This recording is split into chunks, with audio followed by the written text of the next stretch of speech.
Hey guys, what's up? It's Thomas. Today we are here back with Josh Scorcher with another top 10. Today we got the Microsoft fails. So yeah, I mean, they're another big player in the console wars. Microsoft, the ones that brought us, Xbox. So this is gonna be a fun day. So without any further ado, be sure to subscribe for more. Hope you enjoy. Let's check it out. Let's see.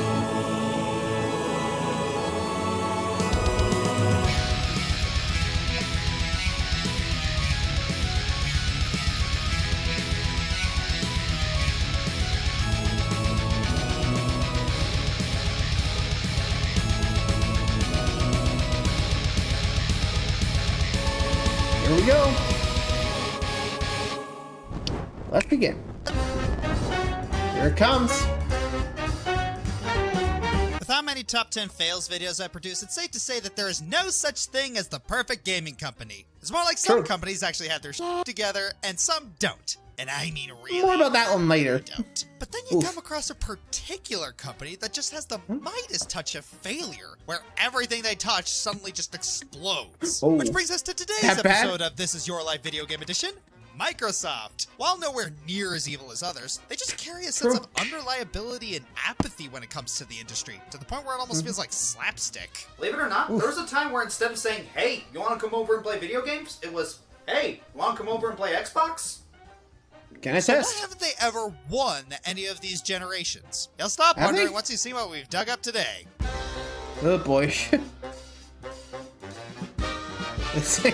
Well, once we entered the era where two screens are better than one, Microsoft had its own solution, the Xbox Smart Glass. Hey kids, you ever heard of the Microsoft Smart Glass? I'll take that as enough. Basically, this forgotten little something was an app which allowed your smartphone or tablet to connect to the Xbox consoles and basically turned them into remote controls and second screens for games and streaming movies, even offering a few nifty features such as trivia during films and listening to music and pretty much anything you can do with an Apple or Roku TV. While that all sounds great even nowadays on paper, the final product, it's kind of useless. Bad? A lot of the games and movies didn't fully establish the fancy bells and whistles, which kind of limited our selection for a bit. Not to mention that a lot of the other features were kind of boring. It also didn't help that they were really pushing for this thing at E3 2012, and the creators of South Park got a chance to talk about the Smart Glass to promote Stick of Truth. And they were not kind. How many times have you been watching an episode of South Park and thought, not Trey, oh boy. I'd like to be able to watch this on my television. You know they were not going to expect much from this when they brought these guys along. Which is hooked into my oven, all while sitting in the refrigerator. Well, we're not doing that, we're just doing this game. You got Trey Parker and Matt Stone to advertise the thing. Yeah, what do you expect was going to happen? This coming. Yeah, that obviously didn't work out too well, because after a while, the hype over Smart Glass, if there was any, just kind of fizzled out and it just faded out of existence. It's so low on this list because it could have been something really neat, but it just ended up being something no one really needed. Xbox Smart Glass, what happened? Killed it. Microsoft Surface, what happened? Killed it. Microsoft HoloLens, what happened? Oh, no, this is going to be amazing, actually. Okay, was that Google Glasses? Alright, number 9. The controller. The key to hours upon hours or even days of wondrous gaming. Provided, of course, that key you're given is practical and comfortable enough to handle. Or you could end up with this behemoth-y mess. The original Xbox controller really left a lot to be desired. For starters, it is ridiculous to look at. It's enormous and bulky, practically the size of a melon and shaped like something out of Galaga. It's also got a huge Xbox logo just sitting right there in the middle of the dang thing like a bat signal. What really dooms this Paul Bunyan controller is how difficult it is to use. The buttons are made slantwise for absolutely no reason. The analog sticks are super uncomfortable to work with, and the secondary buttons? Yeah, good luck reaching those. What's the top stuff there? Like, really bad. However, it clearly wasn't bad enough to completely ruin the experience for people. Yeah, it's fun to meme the heck out of how ridiculous this beast is, but we also can't forget that this was basically the caveman that would slowly evolve into the less bulky, more functional being we know today. In fact, oddly enough, I remember some kids who considered this enormous controller almost a status symbol. Why not? I mean, people fall in love with worse controllers. I love the Power Glove. It's so bad. That thing doesn't work, it never worked, and Lucas is a freaking liar! Thank you, Josh. Yeah, ignore that one. Number 8. So, when you think of the big three and their mascots, who do you think of? With Nintendo, you have Mario, Mario. and Link. With Sony, you have Kratos and Solid Snake. And with Microsoft, Master Nothing comes Chief? to mind.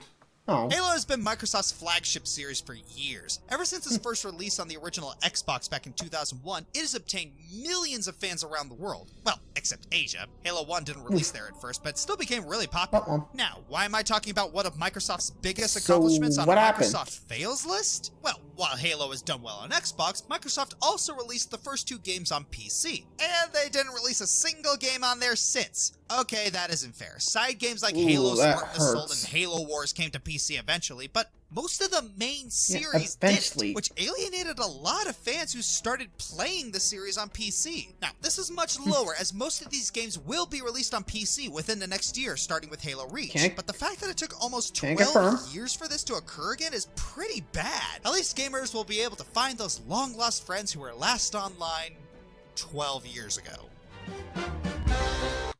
Ouch. Yeah, it does seem kind of redundant to, like, you know, have one of your big competitors, or at least one of your big selling points, not be on PC. Like, if you think of it like that, like, if your, like, biggest fan base is on, like, say, you know, that platform, I mean, you kind of expect, like, some, like, more connectivity in a way. I don't know, is that weird? Let's just keep going. We got more. Number 7. Alright. So what happened? After the many issues with the Xbox One were finally addressed, it seemed that the console was in a good state for once. We got the Xbox One S, an enhanced version, and then not even a year later, the Xbox One X was announced. Scorpio? Microsoft? Huh? I believe Capcom has copyrighted naming? re-releasing something without any changes. People Uh-oh. weren't especially thrilled at the idea of paying a premium $500 price for what amounted to a 4K upgrade patch. Everyone has HD TVs, but not everyone has a 4K TV, and I'm getting a sense of deja vu. Anyone else getting a sense of deja vu?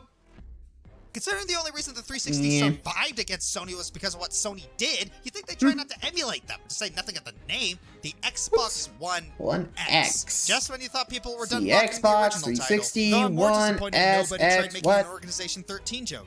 Get it? Nobody? Organization 13? X? We get it. Disappointed. Upon release, the double Xbox One was plagued by technical issues. Most notably, randomly turning off because the power cable that was shipped with it was faulty. It's one thing to Boy. release a broken game and fix it later, but it's another level of BS to do the same with Bad the console. hardware?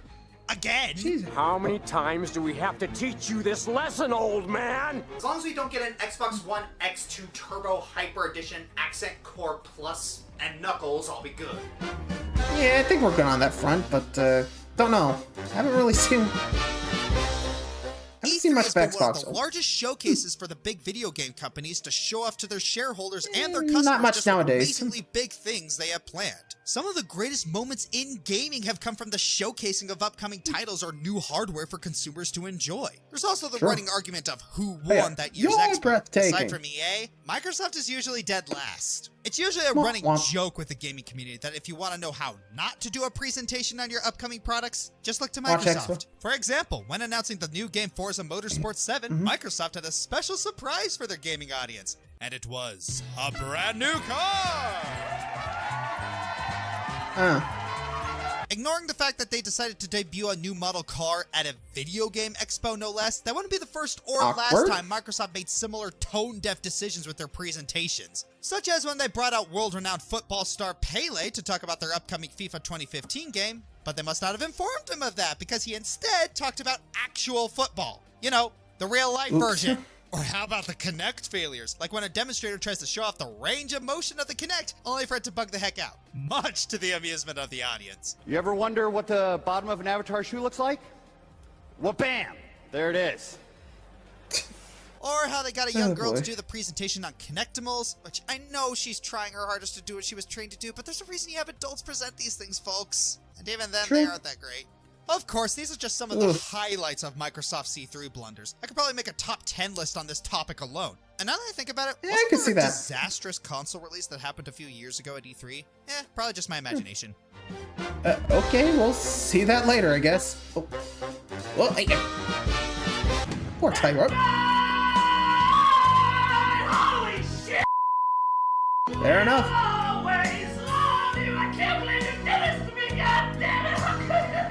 Thank you, JonTron. Killing Rare.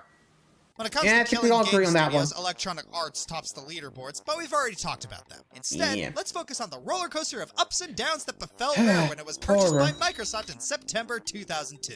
First off, Rare began this new partnership by releasing a few new titles, or re-releases of previous titles. Hi, When they tried Conker. a sequel to their much beloved Banjo-Kazooie series, it fell quite short of expectations. You think? Then Rare decided to shift focus to new hardware and new avenues with their next big title, Kinect Sports. And 3 years later, Yep. they would have Nothing. another. What isn't? Oh my god, JC, a bomb! A bomb. Kinect Sports Rivals was a massive failure commercially. This caused many of the team members to go off and create their own studio and create a spiritual successor to Banjo-Kazooie, which was passable, I guess? Having Yeah. lost most of the original team by 2014, Rare Poor needed Rare. something to get them back into the good graces of their audience and in the black on the ledgers. They revealed at Huh? E3 2015 the Rare Replay Collection, a compilation of all Rare's titles for their 30th anniversary, and it worked! Rare struck while the iron was hot and then revealed the same year their upcoming big title, Sea of Thieves. This was gonna be it, a return to form for Rare. Good gameplay, unique design, and being all about the fun! What we got was another No Man's Sky. With pirates. While Rare is Womp still womp. around and Sea of Thieves has received many updates to its core gameplay, the fact is that Rare Definitely just really isn't the improved Rare of there, the but- past anymore. The original main goal of the company, according to Mark Betteridge, a former Rare exec, was to create games that were enjoyable first, profitable second. And while There you that could still be true, the fact of the matter is that if you don't have any profit, you can't continue to do business. And to a publisher like Microsoft, that's a death sentence. Yeah, Time no will tell if kidding. they can make a comeback, and if they do, it'll be a rare sight indeed. You just did that. Okay, who's been sneaking puns into my scripts again? Not me, man. Not me. Whew. Oh boy. Alright. Next. After the Wii came in and revolutionized gaming with its motion controls, it was only natural that other companies would Fun try to for everybody. capitalize on its success. Even though, again, they blew their chance beforehand, and they were totally Womp womp. planning to do motion controls the whole time, guys. Of course, if you've Bold. been paying attention to this list so far, the Kinect wasn't exactly a hit. Introduced at an especially awkward E3, I think that Miyamoto's reaction summed up what most people thought. That is the only time I've seen Miyamoto not smile. What have you done, Microsoft? Right off the bat, Yeesh. the Kinect found itself with a bit of an identity crisis regarding its target audience. The hardcore gamers that made up the player base of the 360 dismissed it as a gimmick, while the casuals and non-gamers didn't want to fork over the dough for a new console, peripheral, and games. Especially because they Yeah, already whoops. had Wiis. And then we had the games themselves. While there were some decent ones like Just Dance, most of them were just generic shovelware. Ironically, the same thing that the Wii itself suffered from. There is also the issue of unresponsive controls, which is a death sentence when your body is the controller. In the end, I guess you could say that Microsoft couldn't quite connect with what consumers wanted. And there we go again. Yeah, I should have seen that one coming. I mean, to be fair, you kind of set them up. So, not their fault for being able to strike on those, you know, Kinect puns, I guess. So, sorry, I had to be done, but anywho. Okay, final three. So, I think we still got a few console releases to. Ignoring that, please. Moving on. Let's just wrap up the list. Whoop. What you doing? Hey there, you fine young gaming audience! Do you like video games? Yeah? That's absolutely fantastic. Do you like online distribution of your favorite video games? Yes! Absolutely fantastic. Do you like a service that is customer first, doesn't corrupt your save data, or have a user interface that's designed by Satan himself? I Well, guess. tough shit. You. There, success! You'll take what we give you. The advent of Steam turned a lot of heads in the gaming community. Customers like it because they could get new or old games for good prices, and publishers like them because it allowed them to get better information on what their customers liked. Unfortunately, with every success that pioneers something new, Netflix? it's a guaranteed fact that imitators will spread up looking to cash in HBO. with little insight into what made the original successful. Microsoft themselves tried this with their Games The for leeches. Windows Live, which at first was more of a glorified DRM disguised as a service. Originally, it was meant to be a way for gamers to sync up their computer gaming activities with their Xbox gaming activities. Unfortunately, the execution of this was dead on arrival, and Zombie shuffled itself embarrassingly over the next few years. As I said earlier, the user interface was a mess and was actually a cause of a lot of game crashes. Also, save games were corrupted or lost because Games for Windows Live encrypted them so that people wouldn't cheat at getting achievements? Microsoft also lauded this service would have tray and play for every game, meaning you could pop it in and instantly play while it installed, much like the Xbox. This feature never came about, though. It was just another broken promise. The death sentence for the service had to be when they added their storefront Games on Demand, which lasted less than 2 years. This was because of many reasons: downloads not working or installing, an always online requirement, and probably its worst offense, having you purchase everything with Microsoft points, their own little brand of cryptocurrency for purchases. Not only did this obscure the actual price of what you were buying, but you had to purchase the points in packs, meaning you had to overspend to get what you wanted. While the servers for this service are still up and running, it's been largely replaced by the Windows 10 store, and many game developers have patches that allow you to remove functionality from their older games. You know you screwed up your digital distribution service when even developers are looking for ways to patch it out. That's a warning for you too, buddy.